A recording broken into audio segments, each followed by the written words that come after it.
Welcome to Hardware Addicts, a proud member of the Tux Digital Network. Hardware Addicts is the podcast that focuses on the physical components that power our technology world.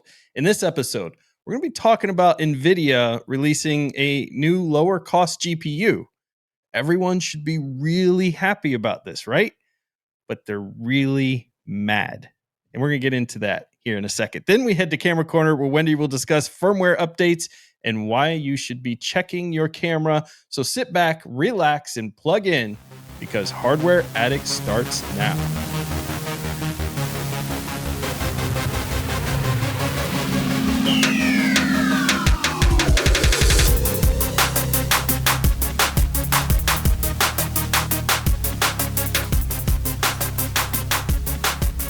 I'm Ryan, your tech guide through the universe, and with me today are my two co-hosts, Wendy, our resident photographer extraordinaire and hardware enthusiast, along with Michael, the software sage and hardware Padawan. So this week, I get to talk about my tech adventure. Yeah. And Michael, you're going to really like this because you have one too. So I had to have one because I couldn't have you have something that I didn't have. That would be rude. Exactly. If I have some good hardware, he's going to have to get it or get something better. We've learned that a couple times over the course of this show. But yeah, Ryan always has to have one up on hardware. Always. Yeah, exactly. At least be equal, but usually one up. Usually one up. In this case, what he got, there's not really much better. So unless you want to spend an insane amount of money. So Ryan, what are we talking about? This is the RodeCaster Pro II, not the 1, 2. It's important because it's the second edition. The 1 was so good, they had to release a part 2. Well, it's also important to note that this is the RodeCaster Pro, not the Rode Procaster, because they're so good at names over there. That's true. Wow. Because the Rode Procaster is the mic. That's the mic right. I use as well. Exactly. So I have the Rode Procaster with the RodeCaster Pro II. Combined, it becomes like a Mighty Morphin Power Ranger thing dinosaur. Of Rodeness. And I have the Rode RodeCaster Pro II and the Rode Pod Mic and the Rode mic arm. Apparently, we have a lot of Rode stuff. All the Rode. Yeah. Rode does a fantastic job with their equipment. And so here's why I wanted to get this device. I have struggled with Destination Linux, which is the other podcast me and Michael are part of, where we talk about lots of Linux stuff every single week. You need to go check it out. But I've struggled in that because we have our patrons that come and join us live for there. Oh, I thought you were just admitting that you were having a struggle with doing the show. Okay, I get it now. That too, because you're on it. But outside of that, trying to patch in all of the audio and videos so that our listeners, the ones who are patrons, can actually hear and watch the show live is a little bit challenging. Now, Linux makes it super easy thanks to Pipewire and stuff, but I wanted a hardware solution that we could bring on the road with us and be much easier and things. So I wanted to try out this RodeCaster Pro II thing. Man, that's really getting hard to say. See? Tongue twister. RodeCaster Pro II. Yeah, and it has a digital screen with touch buttons on the digital screen. So that right there automatically makes it better than the Behringer that it's replacing, because it's got color touchscreen and I can jam on it. The more important part of that, not just because it's a color touchscreen and it's nice and cool, but it also means that all the configuration that you want to do with your RodeCaster Pro II, you can do it directly on the RodeCaster Pro II. Yes. So this means that no matter what operating system that you're utilizing, it really doesn't matter because you can interface with it right from the device itself.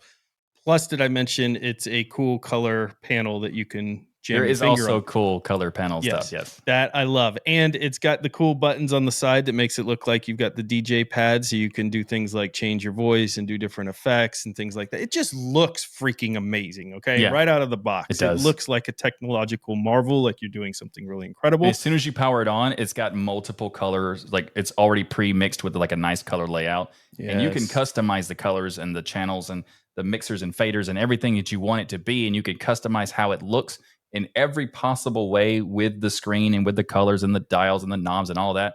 But by default, it also comes out pretty nice. Yeah.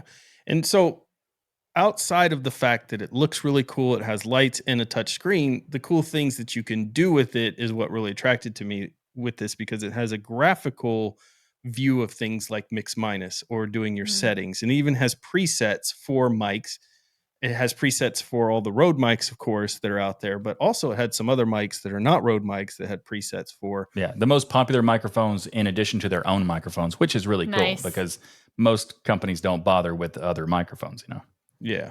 And so other people who are talented and can play musical instruments and things, musicians, they could utilize it for plugging in all their instruments and doing those things. But Yep. in our case, I don't have any of those musical talents, but I do this podcasting thing, and it allows me to control and add in other machines to do things like mix minus and control various channels and add in sound effects and other stuff if we wanted to utilize that into the show. And it even has an option to record locally. You can put a micro SD card into this device and record right into the device. It looks like I haven't tried that yet. You can. It's there, which is it's really very cool. And you can make it where it records directly to the device and records on your computer. So you can have a local audio recording that is done on the RodeCaster Pro II, and then one your computer handles, whether you're doing like OBS or however you want to do the actual recording. Now, the cool thing about this is that while it's expensive at $699, I will have a link to Amazon, and I was able to get one at a warehouse deal for about $100 less, about $599. Nice. But what it's replacing is a Behringer and my DBX 286S and my Cloud Lifter. Oh, wow. So when you add all of that together, it's not that bad of a price. If you also have an interface, it replaces an interface. So if someone has a Scarlett 2i2, for example, you don't need that for the interfacing. This handles the interfacing, the mixing, the fading, the everything, basically. Yeah. I absolutely love the idea of this. And we did kind of a short with Magneto here. I guess maybe it was late last year. And then I had an interview with my kids on the robotics teams. And one of the downsides of doing that was I have one mic and one input. So we were sharing the same microphone, which then when you're editing, especially the way I like to edit audio, I didn't have different tracks for each person. If someone is wanting to pick this up for multiple tracks with multiple microphones connected to it, can you make that work, or is that not a feature that you've played with? Absolutely. You can do that. You can actually do it in a lot of different configurations too, because it has 4 different channels.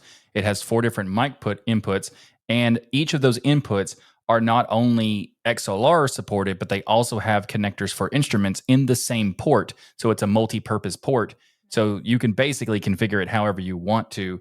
And each one of those ports is controlled by a separate knob. So you can control that the fader of the individual ports separate from the fader of the channels that are related to the actual mixer itself. So if you have a microphone channel, or if you have a desktop audio channel that's pulling from your computer, you can have those independent from the actual ports themselves.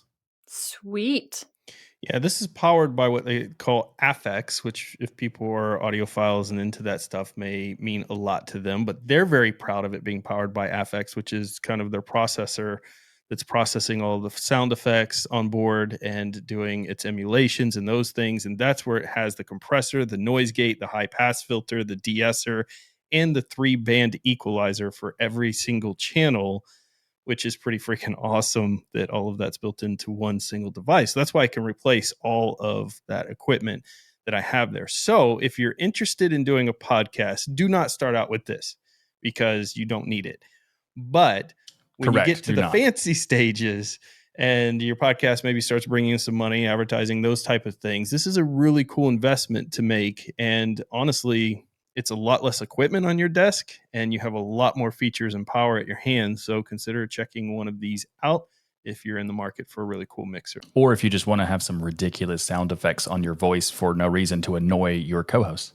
Yeah. Oh, Ryan would never do that. Because it has a touch screen and allows you to do touch screen stuff. And this is one of the amazing things about having a touch screen. I can just push the button. You could do that for sure. Wendy, what do you think? I don't have any fancy buttons, so you get just me. Oh, we're going to have to fix that. This episode of Hardware Addicts is brought to you by Linbit. Linbit has been keeping digital businesses running for over 20 years. They're the makers of open source products like DRBD, high availability software that has been part of the Linux kernel since 2010, and LinStore, the industry-leading open source software-defined storage software. Linbit has an active presence in the open source community, and they collaborate with the community to help identify and build new features in their software. Linbit provides enterprise-grade software that runs on a variety of platforms and operating systems, which means there's no vendor lock-in. So if you want to use it on whatever OS you want and whatever hardware you want, as long as it's compatible in the list that they say, you could mix and match and do whatever you want, and it will just go with whatever you want to use. With DRBD and LinStore, you can have high-speed, replicated block storage in almost any configuration. Whether that's Kubernetes, Apache Cloud, or OpenNebula, there's even DRBD proxy for long-distance replication. Visit linbit.com to learn more about the people behind Linbit and all their software, and also to check out if they could be your open source partner for block storage and more. That's linbit.com. That's linbit.com. So usually when Nvidia or AMD release a new GPU, or in AMD's case, a new CPU, it's generally met with a lot of excitement.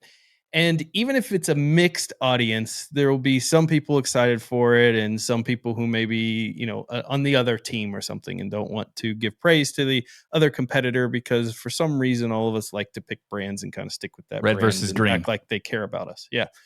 But in this case is really different. And I think it's a story that kind of tells where the market is right now with people and GPUs, and the damage that we predicted on this show like a year ago was going to happen to the GPU market.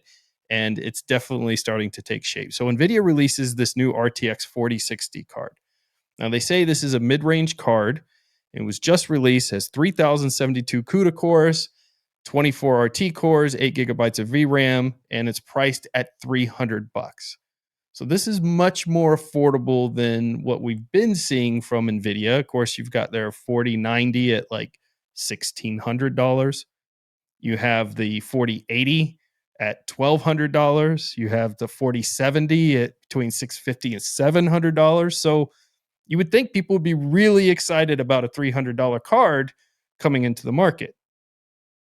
Plus, Nvidia is saying that it's faster than the 3060 and that it's $30 lower than MSRP of when the 3060 dropped. So why is it getting so much hate? And when I see getting so much hate, it's not just getting hate from the YouTubers out there, the big YouTube names that do hardware and look at different various manufacturers and things, but it's getting hate from even the articles that are writing about this and all the various tech articles and things. So there's kind of this universal dislike of this card. And that's because basically the RTX 4060 offers barely acceptable gaming performance at 1080p and can barely play at all. Most games at 1440p, anything close to 60 frames per second. While it's faster than the 3060, it's 11% slower than the 3060 Ti, which is just like $50 more, I think, to pick up the 3060 Ti. Oh, wow. And the RTX 4060 really isn't a great value that anyone can find in it, because even the card itself, they're saying, is really cheaply made with plastics and just the cooling solution that they have on it. Of course, it doesn't need a lot of cooling because it only sips like 110 watts of power. And if you look at Nvidia and the way that they're marketing this, it's almost like they're marketing it more for the power efficiency than they are of the card's actual capabilities itself. Which is pretty funny because they're marketing the power efficiency because that's the only thing it does well. Right, yeah. Exactly. And it just got me thinking, at that price, when you're looking at a card that's $300, can do some 1080p, mostly older games they were saying can run, above 60 frames per second. But any of the newer games we're getting some pretty bad, except for a few exceptions, some pretty bad frame rates in there. And you think about getting a new PlayStation 5, for instance, instead of spending your money on this GPU here, and you've got something that can game in 4K. And you're paying maybe $100 more, but it can do all of your gaming and everything right there versus a card like this, or spending $1,600 on a 4090, for instance. Now, obviously, there's a lot more things you can do with your computer, as far as graphical design and rendering and all those things, but that's not what this card's for. Nobody's going to be doing major work in movie production or video rendering or anything with this kind of card. So it really is a gamer card, and it really flops pretty hard based on everyone's review of it. And one of the main things that people are mad about is the smaller memory bus width. So it only has 128-bit memory bus width, which is really small. For someone who doesn't know what that means, what is the typical that makes this bad? I wouldn't say there's a typical, but this is less than what was even in the 3060. So what was typical back when the 3060 released, this doesn't even match that. What they did to compensate is released more cache. So they said, well, we have more L2 cache, 24 megabytes, to compensate for this narrow memory bus. But you're not going to be able to get, you've got limited to 8, which is what the 3060 had. We should really be looking at 16 or above in today's video cards, especially when you're charging $300. If this was a $100 card, be a different story. It's not a $100 card, it's a $300 card. So you should be looking at like 16 gigabytes to keep up. But then in addition, you're lowering your bus width. So your ability to access and get to that memory has now shrunken. So you have 8 gigabytes of VRAM. Your ability to access that across the lanes is now a shrunken lane. And you've got less CUDA cores. And it's just why? Why does this card exist is the question. And I think the answer may be that the power consumption costs in Europe, which is one of the things they were advertising, they were actually showing how much money you would save if you switched from the 3060 to this card. It was like hundreds of dollars a year or something like that in energy if you were running these two different cards, because the energy costs in Europe are so high, which was interesting to me. Maybe I wonder what the difference would be between how much you save and how much it costs. Because if it is like $50 more, then who cares?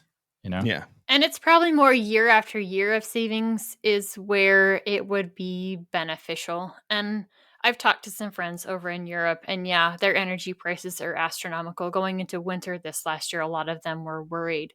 So I can see why Nvidia would want to put out a card that is more energy efficient. And it's definitely not made for the US market. This card is made for the European market because of its energy saving possibilities, and not for anybody here who's actually looking for an upgrade. Because when you're comparing the two cards, it doesn't seem worth it.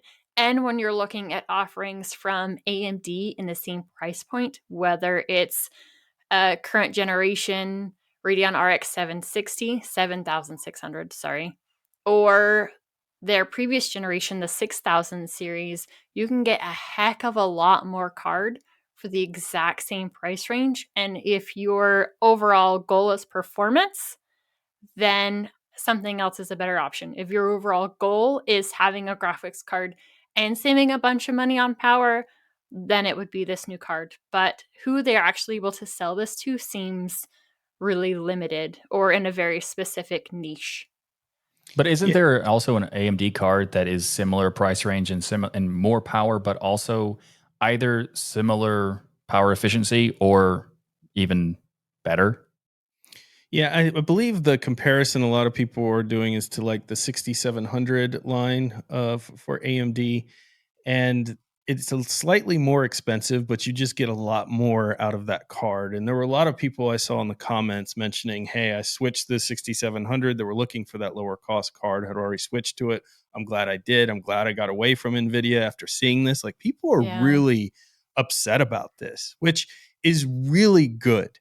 I'm so happy people are finally, I'm surprised this got people so upset, because honestly, in a way, it's kind of become par for the course. We just feel like we're getting ripped off in the GPU market constantly. People are like, oh, Nvidia. Yeah. And they're just like, well, I love Nvidia. I'll pay $8 billion. It seems like everyone else but me has endless money to spend unlimited on whatever hardware comes out. Like, here's the new Nvidia GPU. It's $8 billion. And somehow they'll sell out. Right. I don't get it. But it just seems to be what happens. So I was really happy to see that people were upset about something and kind of unified across YouTube and the tech articles and industry, and not just being like, well, they sent us a free review unit, so let's give them a bunch of praise and happiness because it is a cheaper card finally in the market. But this kind of card, again, is worth about $150. Like, this is the type of card that you would go, and for people who didn't want to do heavy end gaming and they didn't have an integrated GPU, that you would go pick up for $150, $200 all day long and not pay something like $300. It reminds me of like the 1050 Ti's and those style cards. You could do some light gaming on them. Wasn't going to be fantastic, but you could do some light 1080p older game things on that. But for a new generation card, it's pretty pathetic because they didn't really change much. And then the stuff they did change doesn't make a whole lot of sense. Like, they were talking about the fact that it has this, the DLSS, that deep learning sampling 3 in it. But then you have such small amount of RAM that, and what that attempts to do is upscale. So you're maybe playing at 1080p, but tries to upscale the imaging to make it look like you're playing, say, 1440p. But you don't have enough memory to really do that effectively. And there's only like 12 games that can take advantage of it out there. And so they're kind of leveraging more of the software side of things and trying to fix everything through software versus hardware. And I get it. There's a crunch out there probably still that they're facing to get their hands on chips and stuff. We haven't fully recovered from that. I mean, there's ample proof of that in just the Raspberry Pi by itself. We just have a lot of constraints in the supply chain still. But they could also just choose not to release an inferior product, you know? Yeah, because it just made people mad because it's just not a better card than the prior generations. It's almost like you think your customers are idiots, so of course they'll buy it because we released something new.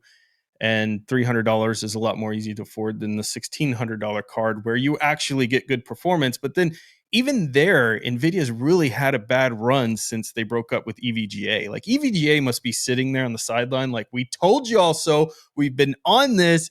NVIDIA was not being good, and we told you they're not a good business out there. And so imagine EVGA trying to release a version of this. Like, they wouldn't. They would have never released it because it's garbage.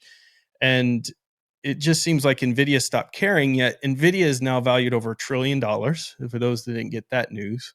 So this is really one of those moments where, does NVIDIA even have to care? Why is NVIDIA valued over $1 trillion? Because of their AI. So because their cards are so necessary in all of these AI platforms, and there's bajillions of dollars, that's an official number, being pumped into AI, they're basically now worth over $1 trillion as a company. And so they can keep making these mistakes and not really be hurt that bad because maybe they didn't even consider it a mistake because they don't care. Yeah. But at some point you have to start caring again. There is going to be backlash. And there's also, in a way, I think this might be good for Intel because it gives them a space to actually compete somewhere. Okay, that was the really exciting news. So when I was watching a lot of the various benchmarks in there, what I noticed is Intel's Arc line was starting to make it as a comparison in the benchmarks, and I hadn't seen that in previous cards.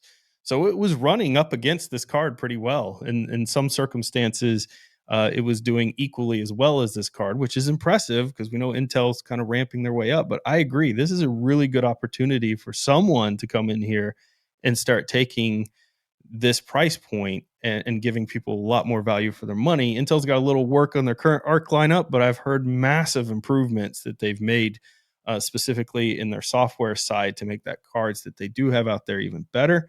And if they keep pushing here, I think they could take the entire consumer market, which, eventually these things like AI and stuff, they slow down. Like, I think AI is going to be huge. I think it's going to revolutionize a lot of things. But for NVIDIA to ignore its customers like it has, especially with the whole power thing that they had as well. Do you guys remember that, where computers were setting themselves on fire because of their power adapter that they were shipping with it? Basically was not efficient to handle the amount of wattage that was being sucked out of these giant cards and stuff.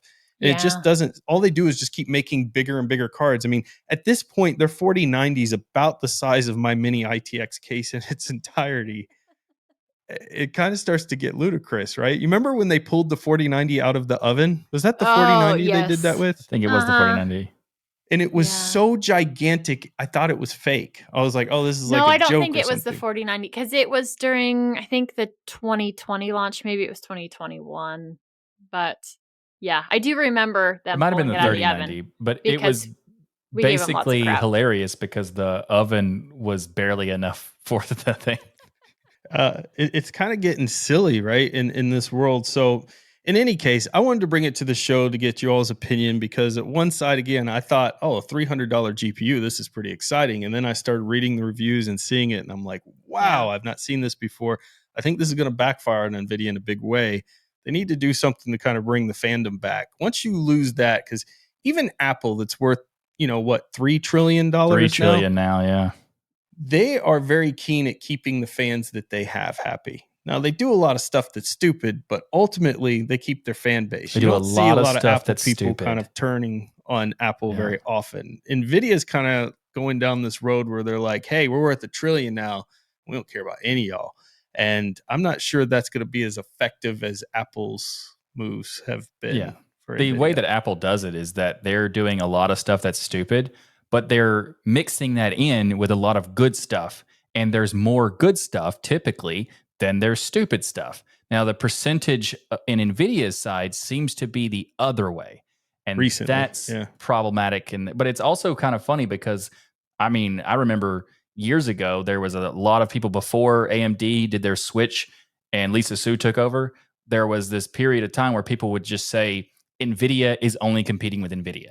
And they don't have to care. They don't have to put any effort in because there is no competition. Now they actually have competition, and they've had reasonably good competition with AMD for years now. And Intel is actually going to compete with them now too, and seemingly are doing pretty well in terms of like ramp up you were talking about. Yeah. But they're now shooting themselves in the foot for no reason, seemingly. And it kind of makes me think that maybe this will be a wake-up call for NVIDIA. Well, hopefully, I guess. Yeah. It's good that everyone's come together on this. I like to see that. And if you're looking for a low-cost card, check out the Radeon RX 7600. That's the one I was thinking of earlier, Michael, that people were comparing this card against. Or pick up, if you have to be NVIDIA, like the 3060 Ti, it's just $50 more, and you're going to get much more card for that $50 more. But in both cases, the cards are really overpriced. In all these cases, all these cards are completely overpriced. But I don't see that changing anytime soon until another competitor kind of comes in. Intel, we're really banking on you here to come in and save us all. Save this industry, Intel. All right, so that's enough on the NVIDIA side of things. Wendy, let's do something a little happier here and talk about cameras in the camera corner. What do you got for us? Well, normally we talk only about the hardware and what the hardware can do, but I came across an article recently talking about the Panasonic, their GH6. It's a micro four thirds camera, so nice, light, small, and there were some great things that it came out with it. But now it's getting a firmware update. I'd love it if we could hardware update our cameras. We need that would that. be Yeah, so that's cool. when We the need a Star Trek thing framework comes. version Yeah. of a camera. That'd be There great. you go. Unfortunately, we don't have that. But it is getting a firmware update that is giving it a 4K output at 120 frames per second, which is really cool. Wow. It's a major firmware upgrade for this. And it's kind of a PSA, I guess I could say this week, is when you first buy your camera, definitely check for firmware upgrades. There can be little bug fixes to it. And in a lot of cases, you're getting a better version of the camera with things that it's adding to the functionality of that. Sometimes it's adding some better color profiles. Sometimes it's adding an ability to shoot at higher frame rates or better things. They're making better use of the hardware that they've put in that camera. So if you have especially a newer camera, it's even more important to check. But if you've got a camera that you've been using for the last 5 years, still go in, look for those firmware upgrades because you might be missing out and have more options in your hardware afterwards. Yeah, this goes even outside of cameras and into your motherboard and other things. A lot of people who are looking to upgrade automatically assume they've got to get a new motherboard because maybe it's a year or two old, the motherboard they currently have. But through a firmware update, you can always check and see if it now supports the later processors and things. Also, if you start having different issues or problems when you start plugging in maybe a new GPU, memory, those things, look for firmware updates again with the motherboard to see if there are things that get fixed there. So it's cool that this is in the camera world, is as well. It's interesting it's unlocking so much power here. I assume it did 4K before, but maybe at 60 frames per second or something like that. And now it's able to do 120. I don't know, but it's pretty cool that that's able to be unlocked through firmware. And additionally, Michael, I noticed that this camera has the Blackmagic RAW, and seeing Blackmagic makes me think, is that DaVinci's codec? It is a format for DaVinci, and in fact, it requires DaVinci Resolve Studio to function with it. Yeah, and so you have to pay for the DaVinci Resolve in order to have that feature. We're big fans of DaVinci, and so Wendy, here's great. the thing: we're looking at upping the production quality of our show, and we want to go with higher end mirrorless cameras than we currently have in the 4K realm. And I'm wondering, seeing this Panasonic Lumix, if this would be a better option for us than, say, the latest Sony out there. How dare you? Which one would you pick, Wendy, for us to up our production here? Would it be the Sony Johnny or the on the spot? It's one of those things that I would need to look into. So let's put it out this way. We'll talk about what all you want from your camera after the show ends. I'll do a little bit of digging and give you an answer on the next Camera Corner. That's Perfect. The way it works. That is a good dodge. Man, you're a pro. I love That's it. Good. Also, make sure that whatever we get, mine is better than Ryan's. Okay, can do. No. Perfect. No, can't do. She can't do that, Michael. What? Why not? It's my show. Well, that's it. It's our your 79th show. episode. Well, what are we? It's not Michael's what show. Are we, it's me Ryan? and your show, Wendy, so we should have the better cameras. Okay, there we go. I'm a very definitely important not piece Michael's. of this. Padawans are necessary, okay? Are they, though? Very necessary. We ever talked about not having and a Padawan entertainment on the show? and all this stuff, you know?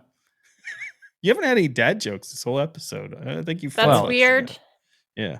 I mean, there's not much to do a dad joke about Nvidia. You know? You usually work them in regardless. I kind of feel like we're in this Invasion of the Body Snatcher situation where it's not really Michael that's talking to us right now. It could be AI. Nvidia's It could AI. be AI. Well, you'll find out next week if it really is AI. We'll let you know. That's it. Our 79th episode of Hardware Addicts is a wrap. And thank you for listening to the show that brings you your bi-weekly tech fix. If you're not all lit up on tech yet, then be sure to check out all the great content on the Tux Digital Network. You can head to tuxdigital.com, check out all the amazing podcast partners there. There's so much to fill your brains with. Remember, there's no such thing as too much hardware. Learn, build, innovate, and grow. We hope you enjoyed the show. We'll see you next time on another episode of Hardware Addicts, where you get all the great content on the road from your podcaster pros. That was You got it worked in there. You worked it in there. You got dad jokes. Be better next time, Mike. Be more dad. Well, I improved it by the dedication to the awkward smile. Oh, that's what that was. Yeah.